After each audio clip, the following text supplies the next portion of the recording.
মুআজ্জাজ Mukarram তলাবায়ে ism, আগত ছাত্রবৃন্দ, মুসল্লিবৃন্দ, শ্রোতাবৃন্দ, মাইকের আওয়াজ যতদূর পর্যন্ত যাচ্ছে, সম্মানিত মা বোনেরা, আসসালামু আলাইকুম ওয়া রাহমাতুল্লাহি ওয়া বারাকাতুহু।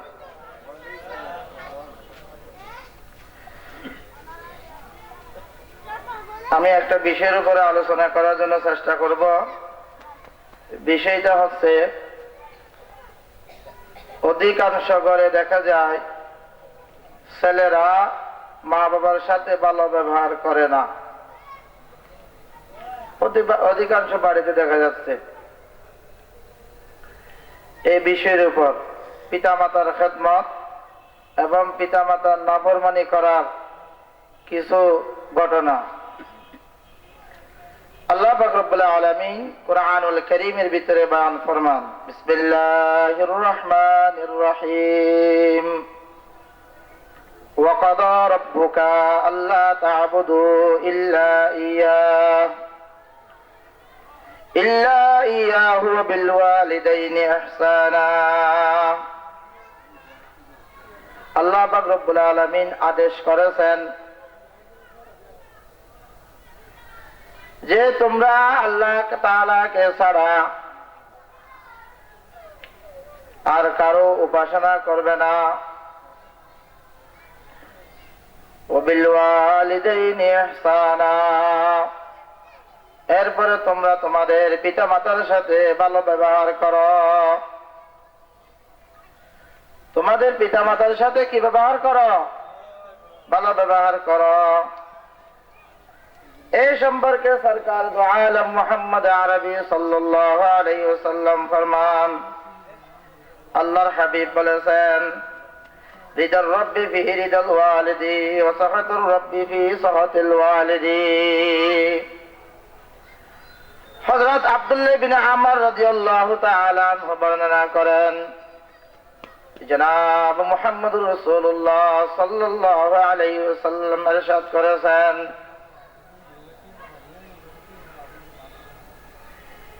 পিতামাতার সন্তুষ্টি আল্লাহর সন্তুষ্টি, পিতামাতার অসন্তুষ্টি আল্লাহ তাআলার অসন্তুষ্টি। যারা মা বাবার সাথে ভালো ব্যবহার করে, যারা মা বাবার সাথে ভালো ব্যবহার করবে, তাদের উপর আল্লাহ রাজি হয়ে যাবে। সুবহানাল্লাহ। মা বাবার উপর যদি আপনি ভালো ব্যবহার করেন, তাদের খেদমত করেন, তাদের যত্ন করেন, মা বাবা যদি খুশি হয়ে যায়, আল্লাহ তাআলা আপনার উপরে খুশি হয়ে যাবে।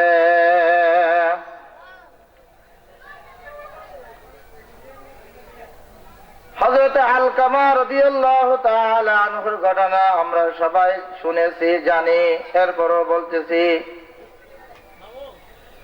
হযরত আলকামা রাদিয়াল্লাহু তাআলা আল্লাহ তাআলার নবী মুহাম্মদুর রাসূলুল্লাহ সাল্লাল্লাহু আলাইহি ওয়াসাল্লামের একজন সাহাবা, যুবক সাহাবা, ইবাদত গুজার ছিলেন, আল্লাহ ওয়ালা ছিলেন। রাসূলুল্লাহ সাল্লাল্লাহু আলাইহি ওয়াসাল্লামের সাহাবা একদিন এমন রোগে আক্রান্ত হলেন, এমন একটা রোগে আক্রান্ত হয়ে গেলেন, আলকামা আর বাঁচবে না। তার বিবি, আলকামার বিবি জনাব মুহাম্মদুর রাসূলুল্লাহ সাল্লাল্লাহু আলাইহি ওয়াসাল্লামের কাছে খবর পাঠালেন, ইয়া রাসূলুল্লাহ, ইয়া হাবিবাল্লাহ, আলকামা তো বেশি অসুস্থ হয়ে গেছে, আলকামা মনে হয় আর বাঁচবে না।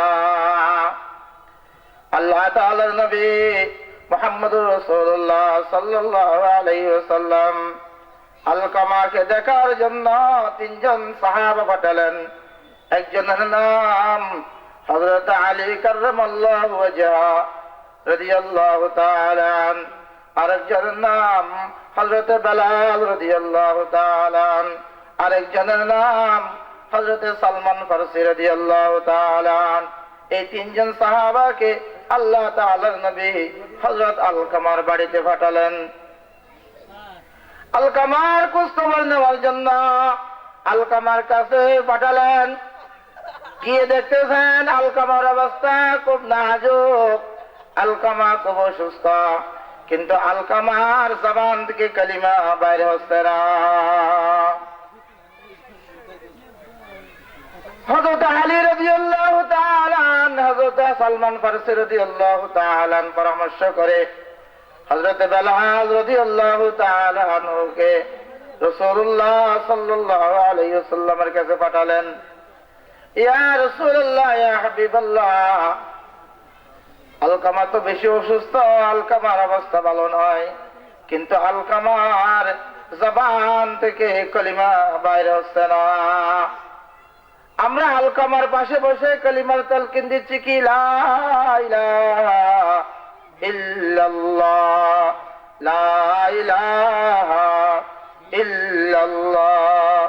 আলকামার পাশে বসে বসে আমরা কলিমার তালকিন দিচ্ছি, কিন্তু আলকামার জবান থেকে কলিমা বের হচ্ছে না। জনাব মুহাম্মদুর রাসূলুল্লাহ সাল্লাল্লাহু আলাইহি ওয়াসাল্লাম হযরত বেলালকে পাঠালেন, বেলাল যাও আলকামার বাড়িতে যাও। আলকামাকে গিয়ে আলকামার বাড়িতে গিয়ে বলবে আলকামার বাড়িতে আর কে আছে। আলকামার বাড়িতে যদি তার মা বাবা থেকে কোনো একজন তাকে বলবে তাকে যেন আমার সাথে সাক্ষাৎ করতে। সরকার দো আলম মুহাম্মদুর রাসূলুল্লাহ সাল্লাল্লাহু আলাইহি ওয়াসাল্লাম হযরত বেলাল রাদিয়াল্লাহু তাআলা আনহুকে পাঠালেন। হযরত বেলাল এসে দেখে আলকামার বাড়িতে আলকামার মা সারা, তার বিবি সারার কেউ নেই। হযরত আলকামা রাদিয়াল্লাহু তাআলা আনহুর মাকে বললেন, আল্লাহর হাবিব সরকার দো আলম মুহাম্মদুর রাসূলুল্লাহ সাল্লাল্লাহু আলাইহি ওয়াসাল্লাম আমাকে আপনার কাছে পাঠাইছেন, আপনি যেন মুহাম্মদুর রাসূলুল্লাহ সাল্লাল্লাহু আলাইহি ওয়াসাল্লামের দরবারে যান। আর না হলে আল্লাহর হাবিব সরকার দো আলম মুহাম্মদুর রাসূলুল্লাহ আপনার বাড়িতে আসবেন। এই কথা শোনার পরে হযরত আলকামার মা বলছেন, আমার জীবন মুহাম্মদুর রাসূলুল্লাহর উপর কুরবানি হোক, আমি রাসূলের দরবারে যাব। কেন রাসূল আমাকে তলব করলেন? দ্রুত সময় হযরত আলকামার মা রাসূলুল্লাহ সাল্লাল্লাহু আলাইহি ওয়াসাল্লামের ঘরে গেলেন। মসজিদে নববীতে যাওয়ার পরে মুহাম্মদুর রাসূলুল্লাহ সাল্লাল্লাহু আলাইহি ওয়াসাল্লাম মার সাথে সাক্ষাৎ হলেন। হযরত আলকামার মা মাকে জিজ্ঞেস করলেন, ও আলকামার মা, তোমার ছেলের আমল কেমন? আলকামার মা বলছেন, আল্লাহর হাবিব, আমার ছেলে 5 ওয়াক্ত নামাজ পড়ে, রোজা রাখে, দান সদকাও খুব বেশি করে, যার কোনো তুলনা নাই। বেশি দান সদকাও করো, বেশি রোজা রাখে এবং নামাজও পড়ে। এরপর আল্লাহর হাবিব বলছেন, আলকামার মা, তোমার সাথে আর তোমার ছেলের সাথে কেমন সম্পর্ক আছে? এরকম বলার সাথে সাথে আলকামার মা কান্না শুরু করলেন, চোখ থেকে পানি বের হলো। আলকামার মা বললেন, ইয়া রাসূলুল্লাহ, ইয়া হাবিবাল্লাহ, আমি মদিনার এক খুব সুন্দরী কন্যা ছিলাম। আলকামার বাবার সাথে আমার বিবাহ হয়েছে। বিবাহ হওয়ার পরে যখন আলকামা হলো, এর কিছুদিন পরে আলকামার বাবা জমিন থেকে বিদায় হয়ে গেল। কত লোকেরা আমাকে অপর দিল আলকামার মার সাথে বিবাহ হওয়ার জন্য, কিন্তু আমি আলকামার জীবনের দিকে তাকায়া আমার যৌবন শেষ করলাম। যতদিন পর্যন্ত আলকামা বিবাহ করে নাই ততদিন পর্যন্ত আলকামা আমার সাথে তার খুব সম্পর্ক ভালো ছিল। যেখানে যাক না কেন বাড়িতে আসলে আগে আমাকে মা বলে ডাকতো, আমার কাছে আসতো। সেই দিন থেকে বিবাহ করাই দিলাম। ইয়া রাসূলুল্লাহ, আলকামার আমার সামনে আসে না, আগের মতো আর আলকামা আমার সাথে ভালো ব্যবহার করে না। এই কথা শোনার পরে সরকার দু আলম মুহাম্মদুর রাসূলুল্লাহ সাল্লাল্লাহু আলাইহি ওয়াসাল্লাম হযরত বেলালকে বলেন, ও বেলাল, লাকড়ি জোগাড় করো, কিছু লাকড়ি জোগাড় করো। হযরত আলকামার মা জিজ্ঞেস করলেন, কেন? আলকামাকে আগুনে নিক্ষেপ করা হবে। এই কথা শোনার পরে আলকামার মা কেঁদে উঠলেন, ইয়া রাসূলুল্লাহ, যে ছেলের জন্য বিবাহ করি নাই, যৌবন কালটা কাটাই দিলাম, ইয়া হাবিবাল্লাহ, ওই ছেলেকে আমার সামনে আগুনে নিক্ষেপ করবেন, আমি মা সহ্য করতে পারবো না। ইয়া হাবিবাল্লাহ, এখন আমার কি করা দরকার? আল্লাহর হাবিব বলছেন, আপনি যদি তার উপর রাজি হয়ে যান, আলকামার উপর আল্লাহ রাজি হয়ে যাবে। হযরত আলকামা রাদিয়াল্লাহু তাআলা আনহুর মা বলছেন, আমি আমার সন্তানের উপর রাজি হয়ে গেলাম, আমি আমার আলকামাকে মাফ করে দিলাম। এই কথা বলার সাথে সাথে আল্লাহর হাবিব সরকার দু আলম মুহাম্মদুর রাসূলুল্লাহ সাল্লাল্লাহু আলাইহি ওয়াসাল্লাম হযরত বেলালকে পাঠালেন, ও বেলাল, গিয়ে দেখো আলকামার কি অবস্থা। মা এই কথা বলার সাথে সাথে দৌড়াইয়া গিয়ে দেখেন, আলকামার কাছে গিয়ে দেখেন, দরজার কাছে গিয়ে দেখেন, দরজার ভিতরেও ঢুকে নাই, ঘরের বাহির থেকে ভিতর থেকে একটা আওয়াজ আসতেছে, লা ইলাহা ইল্লাল্লাহু মুহাম্মাদুর রাসূলুল্লাহ।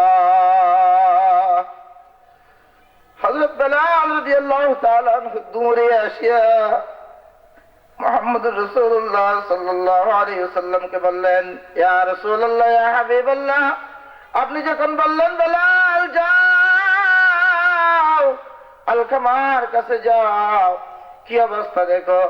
আমি তখন দৌড়ে গেলাম, দেখি ঘরের ভিতরে ঢুকতে হয় না, বাইরে থেকে শুনতেছি আলকামা জবান খুলে বলতেছে কালিমায়ে তাইয়্যিবা লা ইলাহা ইল্লাল্লাহু মুহাম্মাদুর রাসূলুল্লাহ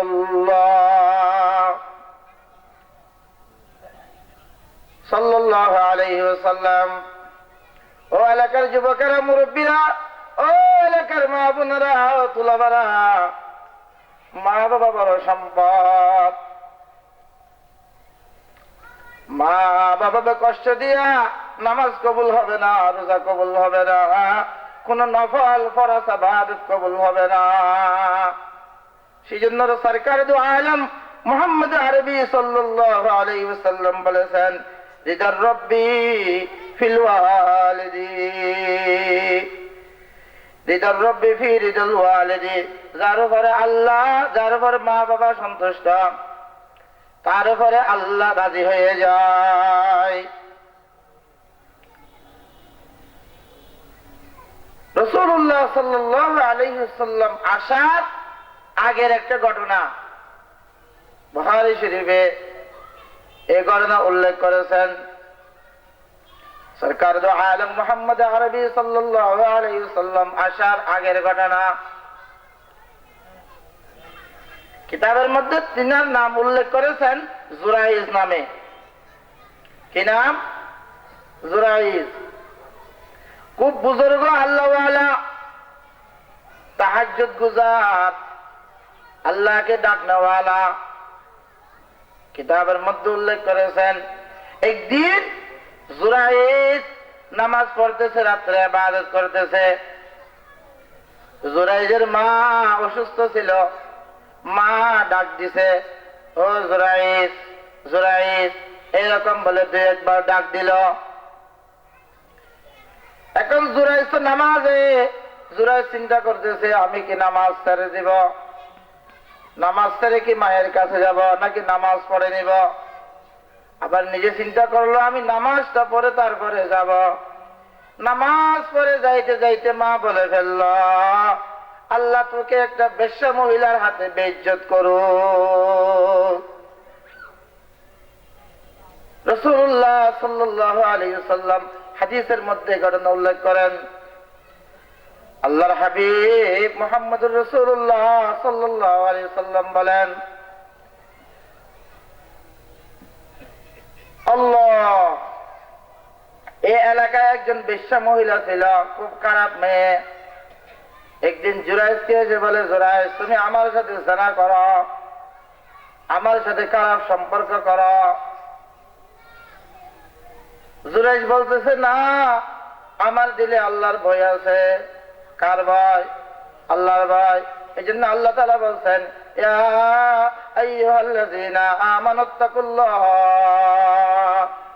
হাক্কা তুকাতিহি। আর এক আয়াতে আল্লাহ তাআলা বলছেন, ওয়ালাম ইয়াখশা ইল্লাল্লাহ। সব সময় আমাদের থেকে কার ভয় থাকতে হবে? আল্লাহর ভয়। কার ভয়? আল্লাহর ভয়। জুরাইজ বলছে, আমি আল্লাহকে ভয় করি, আমি তোমার সাথে খারাপ কাজ করতে পারবে না। ওই খারাপ মহিলাটা অন্য একটা পুরুষের সাথে খারাপ কাজ করে গর্ভে একটা সন্তান হলো। ওই সন্তান ভূমিষ্ঠ হওয়ার পরে লোকেরা জিজ্ঞেস করতেছে, এই সন্তান কার? এই বাচ্চাটা কার? তখন এই মেয়েটা বলল, এই বাচ্চাটা হলো জুরাইজের। নাউযুবিল্লাহ। এই বাচ্চা কার? জুরাইজের। এখন জুরাইজ ইবাদত করতেছিল, তখন জুরাইজে তার ইবাদত খানার ভিতরে ইবাদত করতেছিল। লোকেরা জিজ্ঞেস করলো মহিলা থেকে, এই বাচ্চা কার? তখন ওই মহিলা বলতেছে, এই বাচ্চাটা জুরাইজের। এই কথা শোনার পরে পাবলিক আর যাচাই করে নাই, দৌড়ে গিয়া জুরাইজ যে ইবাদত করতেছে ওখান থেকে গিয়া ওনার কলার ধরে টেনে আনলেন, ইচ্ছাচুম্মত তাকে মারধর করলেন এবং বেইজ্জতি করলেন, তার ইবাদত খানা ভেঙে দিলেন। সবাই বলতে লাগলো, এখানে খারাপ মেয়ের সাথে জিনা করছো, আবার ওইখানে সন্তান জন্ম দিছস, এখানে আবার ইবাদত করে বুজুর্গ সাজছস, এটা কোথায় থেকে পাইছস? এরকম বলে তার ইবাদত খানা ভেঙে দিল, তাকে তারা মারধর করলো, তাকে তারা বেইজ্জতি করলো। জুরাইজ হাসে, জুরাইজ কান্দে না, জুরাইজ হাসে। মানুষ আশ্চর্য হয়ে গেল, কেন জুরাইজ হাসে? আমরা তাকে এত বেইজ্জতি করলাম, অপমানিত করলাম, লাঞ্ছিত করলাম, তিনি কেন হাসতেছেন? তখন তিনি বলতেছেন, আমি কেন হাসতেছি শোনো, আমি কোন মহিলার সাথে খারাপ কাজ করি নাই, ওই সন্তানও আমার নয়, আসলে এটা আমার মায়ের বদদুয়া, আমার মায়ের বদদুয়া। কেমন বদদুয়া? একদিন রাতে আমি ঘরের মধ্যে ইবাদত করতেছিলাম, ওই মুহূর্তে আমার মা আমাকে ডাকতেছিলেন, আমি নফল ইবাদত করতেছি, আমার মা ডাকতেছে। আমি মনে মনে চিন্তা করলাম, নামাজটা সেরে তারপরে মায়ের কাছে যাব। এই কথা চিন্তা করে আমি নামাজ চালিয়ে গেলাম। নামাজ শেষ না করতে মা বলে উঠল, আল্লাহ তাআলা তোকে বেশ্যা মহিলার হাতে বেইজ্জত করো। মা বাবার সাথে নাফরমানি করো না।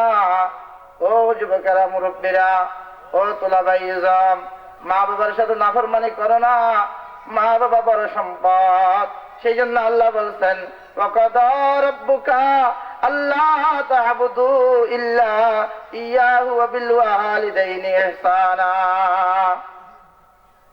আল্লাহ তাআলা বলেছেন, আল্লাহর সাথে যেন কেউ কি না করি, শরীক না করি, অন্য কারো উপাসনা না করি, একমাত্র মা বাবার প্রতি ভালো ব্যবহার করার জন্য কে নির্দেশ দিলেন? আল্লাহ তাআলা নির্দেশ দিলেন, ওয়াবিল ওয়ালিদাইনি ইহসানা। আজ থেকে প্রায় 1000 বছর আগের একটা ঘটনা। তাফসীরের নাম তাফসীরে কাশশাফ, লিখেছেন আল্লামা জামাখশারী রহমাতুল্লাহ আলাইহি। তাফসীরের নাম কি?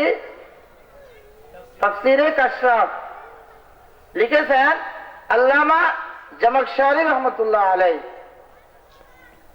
অনেক বড় মুফাসসির যিনি তাফসীরুল কোরআন লিখেছেন, তিনি তার একটা ঘটনা উল্লেখ করেছেন। অনেক বড় আলেম, তাফসীরুল কোরআন, যার তাফসীর পুরো বিশ্বময় ছড়িয়ে গেছে, আলহামদুলিল্লাহ, এইরকম একজন মুফাসসির। উনি তার জীবনের মধ্যে একটা ঘটনা উল্লেখ করেছেন।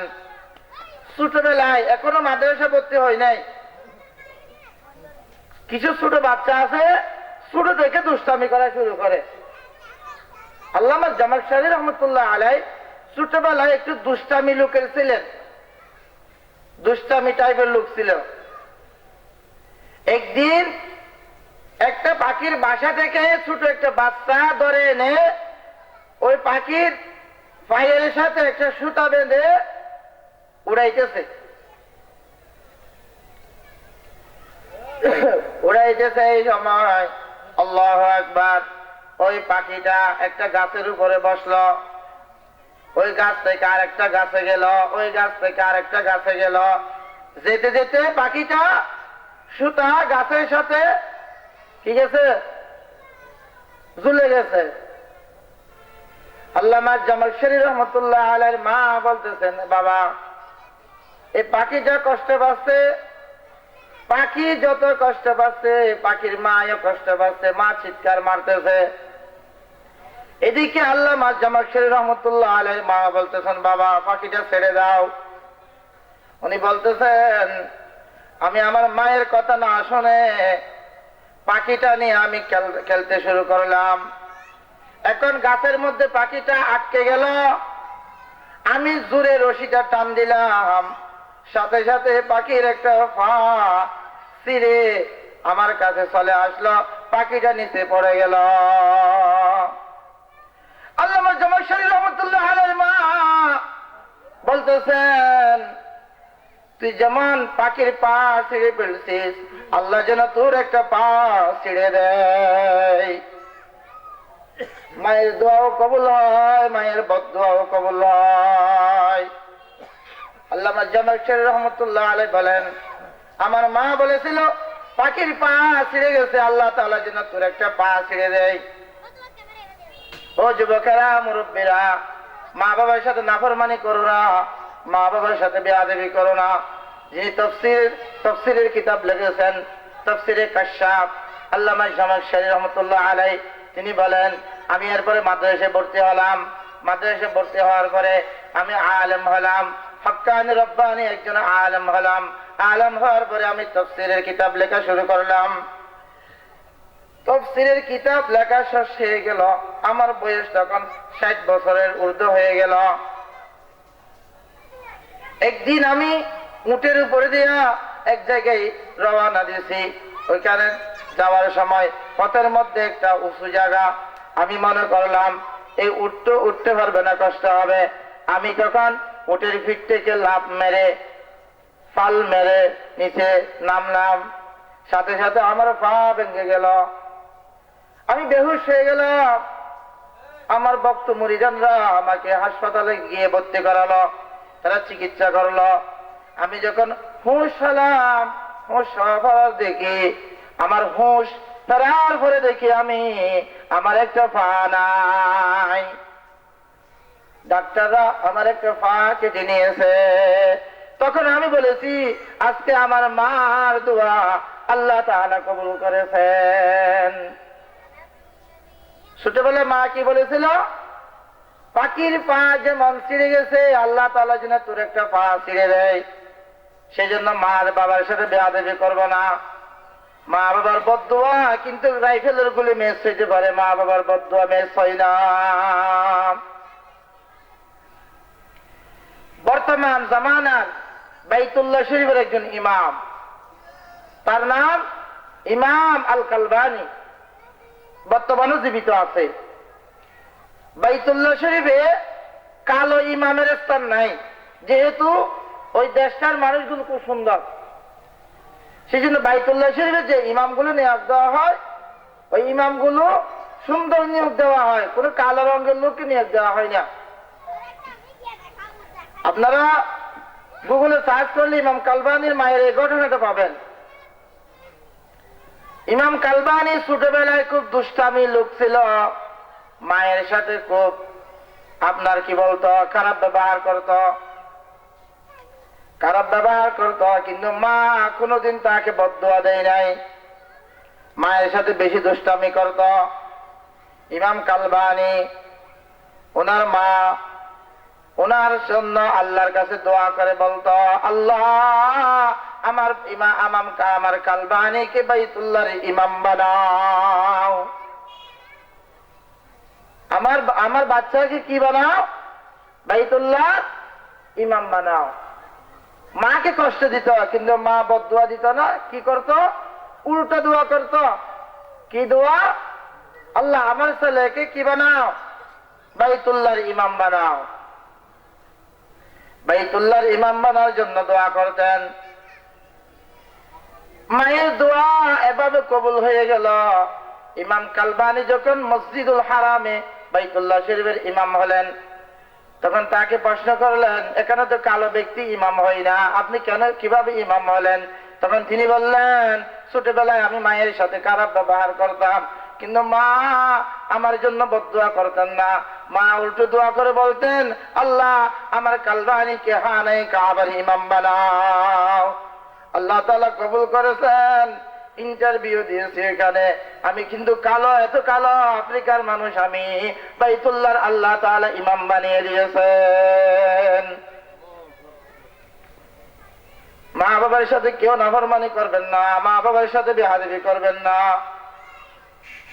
মা বাবা বড় সম্পদ।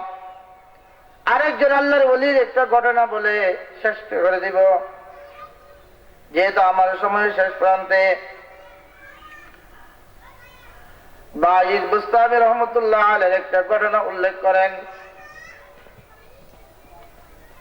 বাঈদ বুস্তামি রহমতুল্লাহর মা অসুস্থ ছিলেন। রাত্রেবেলায় ছেলেকে বললেন, ছেলে আমার জন্য একটু পানি নিয়ে আসো। ছেলে বাড়িতে গিয়ে দেখেন কোনো পানি নাই। অনেক দূর গিয়ে পানি নিয়ে আসলেন রাত্রিবেলায়। ঘরে ঢোকার পরে দেখে মা ঘুমাইয়া গেছে।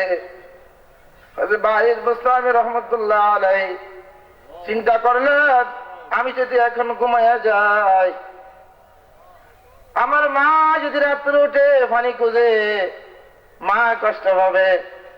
এই কথা চিন্তা করে গ্লাসটা হাতে নিয়ে বাঈদ বুস্তামি রহমতুল্লাহ আলাইহি মার কাঠের পাশে দাঁড়িয়ে রইলেন। দাঁড়িয়ে থাকতে থাকতে পুরা রাত দাঁড়িয়ে থাকলেন। মসজিদে ফজরের সালাতের আযান হচ্ছে, আল্লাহু আকবার, আল্লাহু আকবার। খুব শীতের রাত, কঠিন সময়। এ বাঈদ বুস্তামি সুজা হইয়া মায়ের কাঠের পাশে দাঁড়িয়েছিলেন। আল্লাহু আকবার যখন ফজরের আযানের আওয়াজ শুনলেন, বাঈদ বুস্তামির মা ঘুম ভেঙে গেল আযানের আওয়াজ শুনে। চোখ মেলে দেখে বাঈদ একটা গ্লাস নিয়ে দাঁড়িয়ে আছে। মা চোখের পানি ফেলে, ছেলের দিকে তাকাইয়া চোখের পানি ফেলে কান্না করছেন। বাবা, তুমি তো গ্লাসটা আমার পাশে রেখে ঘুমাইতে পারতে, কেন ঘুমাও নাই? তখন বাঈদ বুস্তামি বলতেছেন, মা আমি যদি গ্লাসটা পাশে রেখে ঘুমাইয়ে যাইতাম, তুমি যদি রাত্রে ঘুমের মধ্যে পানি খুঁজতে, আর যদি পানি না পেতে তোমার কষ্ট হতো, সেই জন্য দাঁড়িয়ে রইলাম। বাঈদ বুস্তামির মা বাঈদকে কাছে টেনে বুকের কাছে নিলেন আর বললেন, আল্লাহ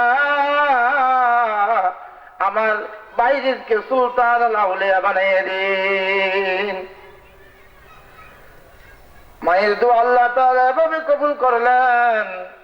হযরত বাঈদকে জামানার ওলি হিসাবে আল্লাহ কবুল করেছেন। মা বাবার সাথে কেউ নাফরমানি করবেন না, বেয়াদবি করবেন না, গুস্তাখি করবেন না। মা বাবা বড় সম্পদ। মায়ের চোখ থেকে যদি পানি ভরে, ও আল্লাহর বান্দা, তোমার জন্য পুরা দুনিয়া আখিরাত বরবাদ হয়ে যাবে। আল্লাহ তাআলা মা বাবার দোয়ার জন্য একটা দোয়া শিখিয়ে দিলেন। মা বাবার জন্য কি দোয়া করবেন, এই দোয়াটা আল্লাহ তাআলা শিখিয়ে দিলেন। রব্বিরহামহুমা কামা রাব্বায়ানি সগীরা। পড়েন, রব্বিরহামহুমা কামা রাব্বায়ানি সগীরা। সেজন্য মা বাবার সাথে ভালো ব্যবহার করবেন, বেয়াদবি করবেন না।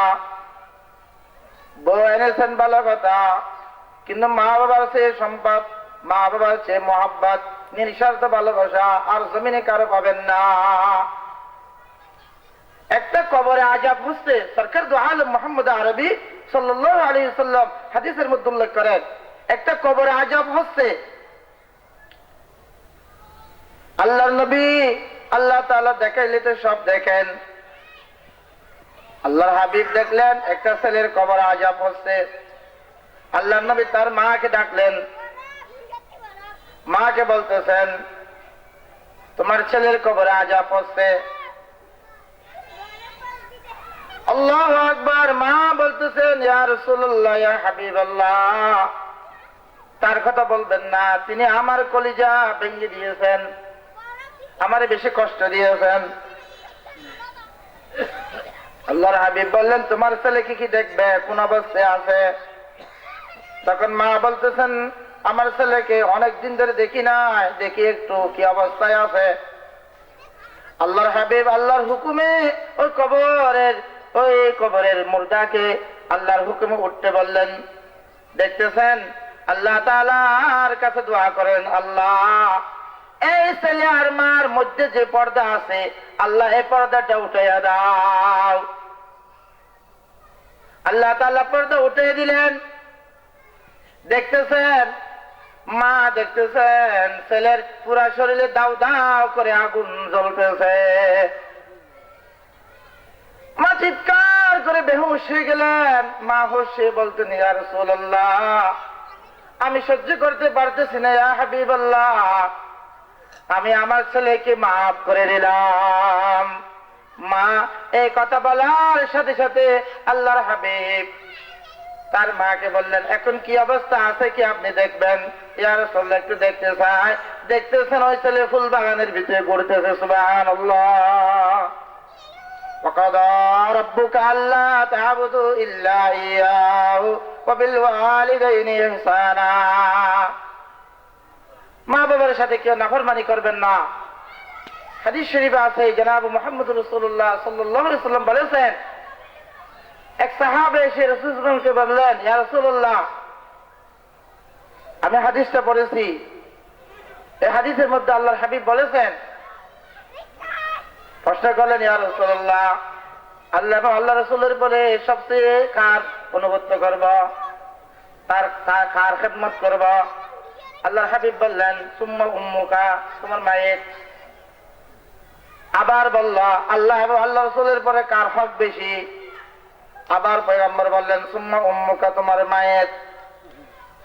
আবার প্রশ্ন করলেন হযরত আবু হুরায়রা রাদিয়াল্লাহু তাআলা হাদিসের রাবী, তিনি বলেন আল্লাহর হাবিবকে আবার প্রশ্ন করা হলো ইয়া রাসূলুল্লাহ, আল্লাহ এবং আল্লাহ রাসূলের পরে কাকে বেশি মহব্বত করব, কার হক আদায় করব, কার হক বেশি?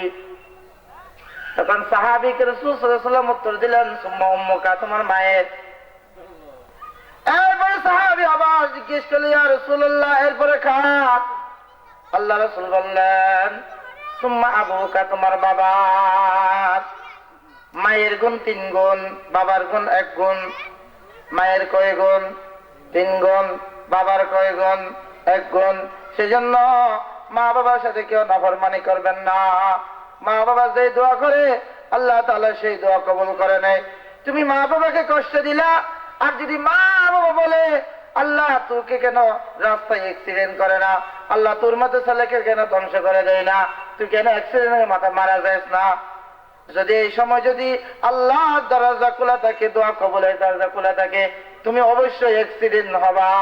আল্লামা জামাখশরী রহমাতুল্লাহ আলাইহি বলেন, সন্দেহহীন কথা বলতেছি। আল্লামা জামাখশরী রহমাতুল্লাহ বলতেছেন, আমি সন্দেহহীন কথা বলতেছি, যারা মা বাবার সাথে বেয়াদবি করো, মা বাবা ভালো দোয়া করলে তোমার জন্য কবুল হয়ে যাবে, আর খারাপ দোয়া করলে মা বাবার দোয়া কবুল হয়ে যাবে। সেই জন্য আমরা মা বাবার সাথে ভালো ব্যবহার করব, পারবো তো ইনশাআল্লাহ? এরপরে আমরা নামাজ আদায় করব। নামাজ পড়তে পারবো ইনশাআল্লাহ? 2-4 মিনিট নামাজের কথা বলি। আল্লাহ, হাদিস শরীফের ভিতরে আছে, সরকার দু আলম মুহাম্মদ আরবি সাল্লাল্লাহু আলাইহি ওয়াসাল্লাম বলেন, আউয়ালু মা ইউহাসাবু বিহিল আবদু ইয়াউমাল কিয়ামাতিস সালাহ। কিয়ামতের দিন সর্বপ্রথম আল্লাহ তাআলা নামাজের হিসাব নেবেন। কিসের হিসাব? আল্লাহ তাআলা কিসের হিসাব নেবেন? নামাজের হিসাব। কিসের হিসাব? নামাজের হিসাব। সেজন্য আমরা নামাজ আদায় করব। যেহেতু ইসলামের বুনিয়াদ ভিত্তি 5টি। কয়টি?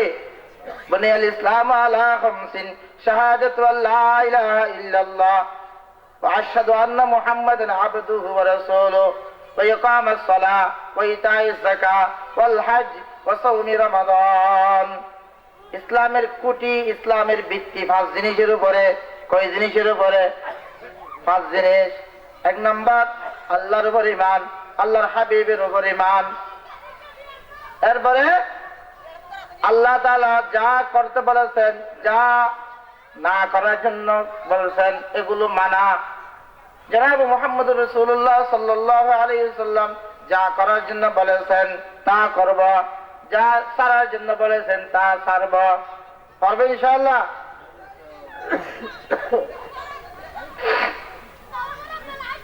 2 নম্বরে হলো নামাজ। 2 নম্বরে কি? নামাজ। নামাজ শুধু নিজে পড়ব না, অপর ভাইকে নামাজের দাওয়াত দিবা, নামাজ কায়েম করবা। কুরআনুল কারীমে 80 থেকে 82 জায়গায় এই নামাজের কথা আল্লাহ তাআলা উল্লেখ করেছেন। শুধু নামাজের বিষয়ে বলতেছেন। কি বলেছেন আল্লাহ তাআলা? ওয়া আকিমিস সালাহ। নামাজ, নামাজ কায়েম করো। নামাজ কায়েম করতে পারবে ইনশাআল্লাহ? নিজেও নামাজ পড়বা, অপর ভাইকে নামাজের দাওয়াত দিবা। যেমন আগামী 2-3 আপনার টঙ্গীর ইজতেমা, সবাই যাব, পারবে ইনশাআল্লাহ? ফেব্রুয়ারি মাসের 2-3 তারিখ টঙ্গীর ইজতেমার ময়দানে আমরা যাব। অতিরঞ্জিত কোনো কথা বলবো না। টঙ্গীর ময়দানে গেলে 49 কোটি নামাজের সওয়াব, এগুলোর দরকার নাই, এগুলো ফাও কথা। হাদিস শরীফে 49 কোটি টঙ্গীর ময়দানে গেলে সওয়াব পাবে এটা বলে নাই। কিন্তু ওইখানে যে মুসল্লি সংখ্যা আছে, ওদের সাথে যদি নামাজ পড়েন আল্লাহ তাআলা অবশ্যই আপনাকে ভালো নেকি দিবে। হাদিস শরীফে আছে, যে ব্যক্তি বাইতুল্লাহতে নামাজ পড়বেন 1 রাকাতে আল্লাহ 1 লক্ষ রাকাত নামাজের সওয়াব দিবেন। আর যদি মসজিদে নববীতে পড়েন 50,000 রাকাত নামাজের সওয়াব দিবেন। আর যদি বাইতুল মুকাদ্দাস ফিলিস্তিনের পড়েন আল্লাহ তাআলা তাকে 25,000 রাকাতের নামাজের সওয়াব দিবেন। সুবহানাল্লাহ। আর পুরো দুনিয়াতে যত মসজিদ আছে সমস্ত মসজিদের হুকুম এক। মুসল্লি বেশি, সওয়াব একটু বেশি পাবেন। বড় বেশি মানুষের জামায়াতের সাথে নামাজ পড়লেন, জুমা পড়লেন, ইবাদত করলেন, ভিন্ন বিষয়।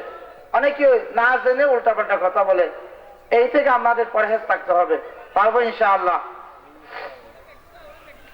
এরপরে আল্লাহু আকবার। আরেকটা দুঃখের বিষয়, মুসলমানের মসজিদ। কোরআন শরীফ আল্লাহ বলেন, ওয়া আন্নাল মাসাজিদা লিল্লাহ, ওয়া আন্নাল মাসাজিদা লিল্লাহ। নিশ্চয় মসজিদ কার ঘর? আল্লাহর ঘর। মসজিদ কার ঘর? আল্লাহর ঘর। মসজিদ কার ঘর? আল্লাহর ঘর। এই আল্লাহর ঘর মসজিদকে ভেঙ্গে রাম মন্দির করা হলো। আজকে পুরা দুনিয়ায় 200 কোটি মুসলমান আছে। কয়শো কোটি মুসলমান? কয়শো কোটি মুসলমান? 200 কোটি মুসলমান। 57টি মুসলিম কান্ট্রি, মুসলিম দেশ থাকার পরেও আজকে ভারতের হিন্দুরা, নরেন্দ্র মোদী কুলাঙ্গার ওই ব্যক্তি আজকে ভারতের জমিনে মুসলমানদের বাবরি মসজিদ ভেঙে রাম মন্দির করলো, ওইখানে দুর্গা পূজা করতেছে। আমাদের কোনো জ্বলতেছে না। আমরা নিজের ফিকির করি, অন্য কোনো ফিকির করি না। অথচ কোরআনুল কারীমে বলছেন, ইন্নামাল মুমিনুনা ইখওয়া, ইন্নামাল মুমিনুনা ইখওয়া। আল্লাহ বলছেন মুমিন পরস্পর ভাই ভাই। কে বলেছেন? আল্লাহ। এক মুমিন আরেক মুমিন পরস্পর বাই বাই। আল্লাহু আকবার। আমাদের এই বিষয়ে চিন্তা নাই। আজকে ফিলিস্তিনে গত এক মাসে, আল্লাহু আকবার, গত এক মাসে ফিলিস্তিনের জমিনে এক মাসে 3000-এর অধিক মুসলমান শহীদ হয়ে গেছে। কোনো ব্যথা নাই, কোনো মুসলমান শাসকের দরদ নাই। বাংলাদেশেও অবস্থা ভালো নয়। বাংলাদেশের শিক্ষা সিলেবাসও ভালো রাখে নাই। বাংলাদেশের শিক্ষা সিলেবাসে আল্লাহু আকবার, আজকে দেখলাম ইতিহাস ও সমাজ বিজ্ঞান বইয়ের মধ্যে লিখেছেন ফিলিস্তিনের নামটা উল্লেখ করে নাই। এটা বাংলাদেশ। এই বাংলাদেশে মুসলমান দেশ। এখনো বাংলাদেশ ইসরায়েলকে রাষ্ট্র হিসাবে স্বীকৃতি দেয় নাই। এরপরে দেখলাম ইতিহাস ও সমাজ বিজ্ঞান বইয়ের পৃষ্ঠার মধ্যে ওখানে যে মানচিত্র এঁকেছে, মানচিত্রের মধ্যে ফিলিস্তিনের নাম নেই, গাজার নাম নাই। এই বইগুলো কে ছাপিয়েছে? তলে তলে কি আমরা ইসরায়েলকে সমর্থন করতেছি কিনা, এগুলোর প্রতি আমাদের খেয়াল নাই।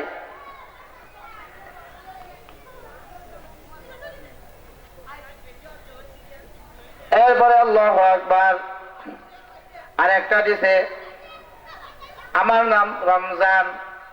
আমি নাকি মনে মনে বলতেছি, মনে মনে যদি খেয়াল করি আমার নাম রমজানা, মানে আমি মেয়ে হয়ে গেলাম। আমি এখন ছেলে, ধরেন শরীফ, বইয়ের মধ্যে উল্লেখ করতেছে নাম দিছে শরীফ। আমি যদি মনে মনে খেয়াল করি আমি এখন শরীফা হয়ে গেছি, অর্থাৎ কি হয়ে গেলাম? মেয়ে হয়ে গেলাম। এরকম কি মেয়ে হওয়া যায় নামাজে? কথা বলে না। আমি ছেলে, আমি মনে মনে যদি খেয়াল করি আমি মেয়ে, মেয়ে হয়ে যাওয়া নামাজে? কথা বলে না। বইয়ের মধ্যে উল্লেখ করেছেন বাংলাদেশের ক্লাস 7-এর বইতে, ইতিহাস ও সমাজ বিজ্ঞান বইয়ের শেষের দিকে বইতে উল্লেখ করেছেন সারা বাংলাদেশে আন্দোলন চলতেছে সেই নিয়ে। অর্থাৎ আপনি যদি মনে করেন আপনি ছেলে থেকে আপনি মেয়ে, আপনি মেয়ে হয়ে গেলেন, এটা কোনো কথা? এটা কোনো কথা? সরকার দু আলম মোহাম্মদ আরবি সাল্লাল্লাহু আলাইহি ওয়াসাল্লাম বলেছেন যে পুরুষ সে মেয়েদের সাদৃশ্য অবলম্বন করে আল্লাহ তাআলা তার উপর লানত দিচ্ছেন, রাসূল লানত দিচ্ছেন, তার উপর কঠিন শাস্তি। এখন মেয়েদের সাদৃশ্য অবলম্বন করতেছে না, বলতেছে আমি মেয়ে। মনে মনে বললেও নাকি উনি মেয়ে হয়ে গেছে। এরকম হওয়া সম্ভব? ছেলে মেয়ে কে বানায়? ছেলে মেয়ে কে দেয়? আপনাকে ছেলে হিসাবে বানিয়ে কে পাঠাইছেন?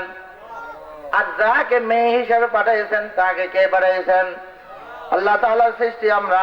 ওয়ালাকাদ কাররামনা বানি আদম وحملناهم في البر والبحر ورزقناهم من الطيبات।